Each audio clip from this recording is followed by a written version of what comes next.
दोस्तों, यह कहानी एक किसान और घड़ा की है जिसका शीर्षक है फूटा घड़ा। बहुत समय पहले की बात है। किसी गांव में एक किसान रहता था। वह रोज भोर में उठकर दूर झरनों से स्वच्छ पानी लेने जाया करता था। इस काम के लिए वह अपने साथ दो बड़े घड़े ले जाता था, जिन्हें वो डंडों में बांधकर अपने कंधों पर दोनों ओर लटका लेता था।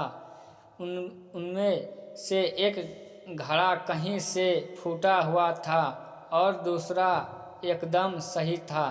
इस वजह से रोज घर पहुँचते पहुँचते किसान के पास डेढ़ घड़ा पानी ही बच पाता था।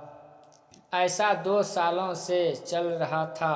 सही घड़े को इस बात का घमंड था कि वो पूरा पानी घर पहुंचाता है और उसके अंदर कोई कमी नहीं है। वही दूसरा तरफ फूटा घड़ा इस बात से शर्मिंदा रहता था कि वो आधा पानी ही घर तक पहुंचा पाता है और किसान की मेहनत बेकार चली जाती है।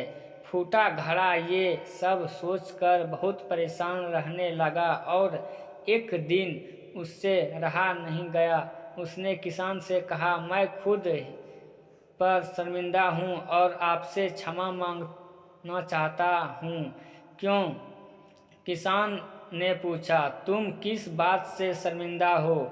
शायद आप नहीं जानते, पर मैं एक जगह से फूटा हुआ हूँ और पिछले 2 सालों से मुझे जितना पानी घर पहुँचाना चाहिए था, बस उसका आधा ही पहुँचा पाया हूँ। मेरे अंदर ये बहुत बड़ी कमी है और इस वजह से आपकी मेहनत बर्बाद होती रहती है।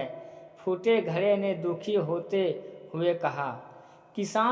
किसान को घड़े की बात सुनकर थोड़ा दुख हुआ और वह बोला, कोई बात नहीं, मैं चाहता हूँ कि आज लौटते वक्त तुम रास्ते में पड़ने वाले सुंदर फूलों को देखो। घड़े ने वैसा ही किया। वह रास्ते भर सुंदर फूलों को देखता आया। जैसा करने से उसकी उदासी कुछ दूर हुई, पर घर पहुँचते पहुँचते फिर उसके अंदर से आधा पानी गिर चुका था। वो मायूस हो गया और किसान से क्षमा मांगने लगा। किसान बोला, शायद तुमने ध्यान नहीं दिया। पूरे रास्ते में जितने भी फूल थे वे बस तुम्हारी तरफ ही थे। सही घड़े की तरफ एक भी फूल नहीं था। ऐसा इसलिए क्योंकि मैं हमेशा से तुम्हारे अंदर की कमी को जानता था और मैंने उसका लाभ उठाया। मैंने तुम्हारे तरफ वाले रास्ते पर रंग बिरंगे फूलों के बीज बो दिए थे। तुम रोज थोड़ा थोड़ा करके उन्हें सींचते रहे और पूरे रास्ते को इतना खूबसूरत बना दिया। आज तुम्हारी वजह से ही मैं इन फूलों को भगवान को अर्पित कर पाता हूँ और अपना घर सुंदर बना पाता हूँ।